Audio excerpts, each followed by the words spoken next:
Alors bonjour à tous et bienvenue à Bruxelles pour votre congrès.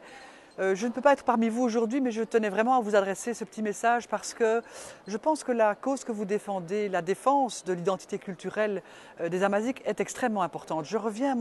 j'ai été il y a quelques semaines en Libye et j'ai pu constater à quel point une partie du travail qui a été mené, de la bataille qui a été menée, y compris au prix de la vie humaine, la bataille qui a été menée en Libye contre Kadhafi a aussi été menée dans les montagnes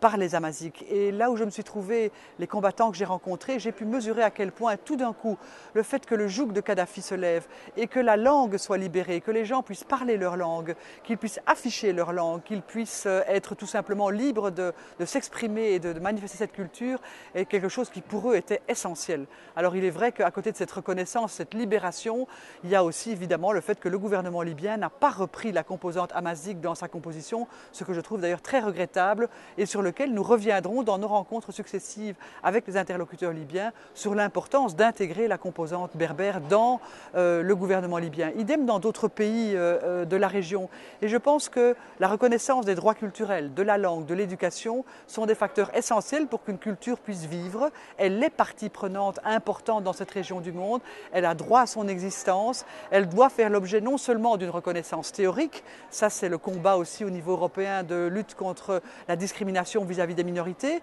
mais elle doit aussi donner tout simplement accès à des droits à l'éducation, des droits à la pratique de la langue, des droits à l'éducation dans sa langue, des soutiens aux activités culturelles et une partie prenante, ou en tout cas une partie à la gestion de ces transitions démocratiques. Alors c'est vrai que ces transitions, la question berbère n'est pas la seule question des transitions démocratiques, mais elle en est une, elle est une partie. Et il est important que nous puissions, nous les Européens, avec vous, continuer de soutenir cette place dans cette transition démocratique. Ce ne sera pas facile, on sait bien qu'on va au-devant d'enjeux extrêmement compliqués, vis-à-vis desquels parfois, je dirais, l'Europe ou l'Occident sont un peu frileux parce que la question des islamistes fait toujours peur, à tort sans doute. Je pense que nous devons aussi être plus confiants dans l'intelligence collective et dans la façon de pouvoir mener une transition démocratique qui ne sera pas facile, qui ne sera pas parfaite, mais en tout cas, il faudra que la composante amazique en fasse partie dans l'avenir. C'est quelque chose sur lequel nous continuerons d'être attentifs. Je vous souhaite donc de très très bons travaux dans votre organisation à vous,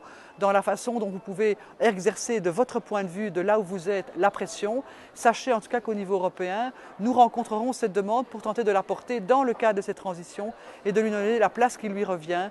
pour une culture qui a droit à l'expression libre. Bons travaux et bon séjour à Bruxelles.